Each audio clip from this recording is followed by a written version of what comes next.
everything is going wrong and I hate everything.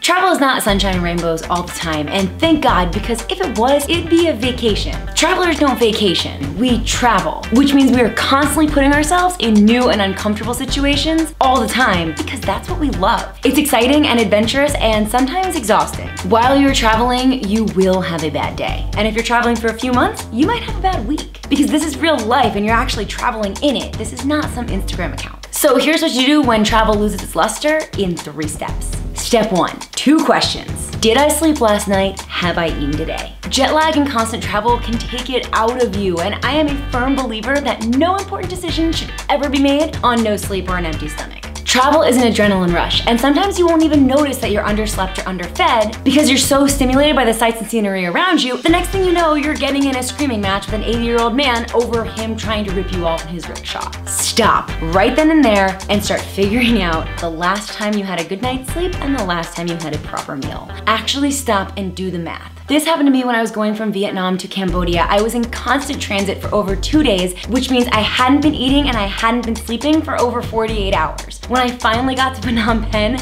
every single guest house I found to stay at, I hated. I either hated the people that were working there, I hated the people that were staying there, I hated the guest houses, I hated the places we were, I hated everything about it, and suddenly I realized, maybe it's me. Sometimes you just have to push the pause button. You have to go to a nice restaurant, have a nice meal, and then deal with whatever problems are at hand after you have a full stomach. Sometimes the reason everything sucks is because you're tired and you're hungry.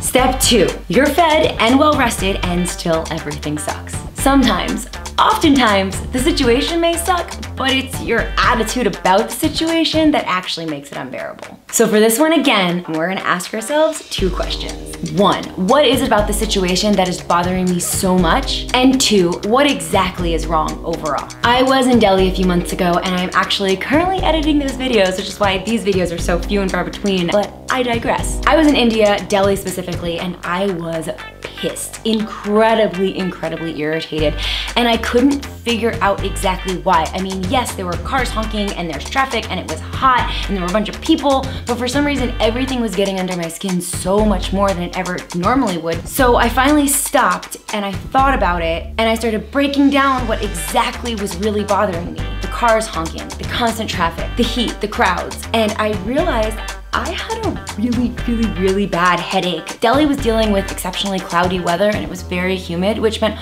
all of the pollution was hanging very low and my sinuses were clogged up, my head was pounding, and the way I was reacting to that, I just really hated everything that was going on. So if you are in a situation where everything is bothering you, try to break down exactly what it is. So in the end, it was the fact that I had a headache and that I wasn't dealing well with the pollution. All I needed to do was get out of the city and get somewhere with more fresh air, and all of a sudden, everything was okay again. Sometimes when things are getting really under your skin, there's an underlying reason that you're not aware of that you just need to ask yourself questions to get to the bottom of it. Sometimes a change of scenery can make all the difference in your happiness while traveling. But if you change your scenery a few times and you're still pissed at the world, that will bring us to number 3. Maybe it's just you. You could be experiencing travel burnout. Yeah, it's a real thing. When I was in Chiang Mai for the 2nd time, I had started in Alaska, traveled over to Europe, gone through Southeast Asia, and looped back into Thailand and up to Chiang Mai. I was oversaturated, overcapacity. The feeling of excitement had gotten boring, and discovering new things started to feel old. Everything was tiring me out. I knew enough to know that I didn't actually want to go home. I just wanted to recreate that feeling of home. I wanted to be able to go on autopilot. I wanted to be able to zone out while I was walking around. Honestly, I just wanted to binge watch an entire Netflix series in my pajamas and not leave my room for 3 days, which is exactly what I did. I stopped. I holed up in a guest house in Chiang Mai where I survived off red bean buns, canned Thai coffee, and bottled water from 7-Eleven. I edited videos and I did not wander further than a block and a half from my guest house for over 2 weeks. It was uninteresting, incredibly boring, and glorious. If you're long-term traveling, I mean, hell, if you're short-term traveling and you start to get the inkling of travel burnout, just stop. Take a breather, get into your pajamas, hole up in a guest house for a few days, and just chill out. By letting your brain turn off for even just 48 hours, you might be able to step back out into the world and start appreciating everything again. But if you're not burned out and you're still hating everything around you, are you hanging on to expectations? Places are like people. You can't force them to be how you want them to be, and you have to appreciate them for who they are.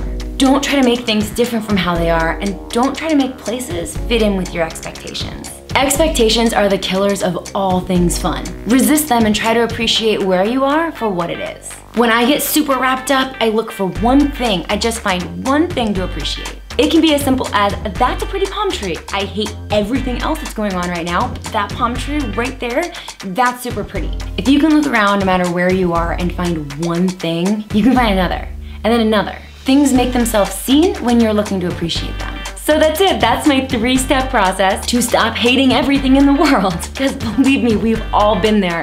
And the quicker you can get over it, the quicker you can go back to enjoying the trip and being less of an asshole. Thanks so much for watching, and I'll see you next week. So guys, that's it, and I apologize for these videos being few and far between. I feel like I'm always saying that, but I am in the middle of editing my India series, and I'm super pumped. It's going to be more similar to my $30 a day series, so there's gonna be a lot, and it's been super fun, but I have so much footage to go through. I have so much to edit. It's on top of my job as a television producer, so things are pretty crazy around here, but I'm working on it. Hopefully I'll get it out for you soon. I'll have the teaser up, I'm hoping by next week, and then I'll keep on doing these kind of videos as well. So if you have any questions, if you have any comments, let me know in the comments below. I'm always trying to think of new things I can do to help you guys actually get on the road, as well as being able to be creative and have fun with the trips that I take. So thanks so much for being patient on everything. If you guys are following me on Instagram, I have a bunch of photos to upload there as well. I will suddenly be putting them up there, literally like going back from snowboarding, and now we are in summer. So I'm clearly behind, but I will all catch up. That's kind of the way I run things. But thanks so much for watching, and I'll see you next week. Bye.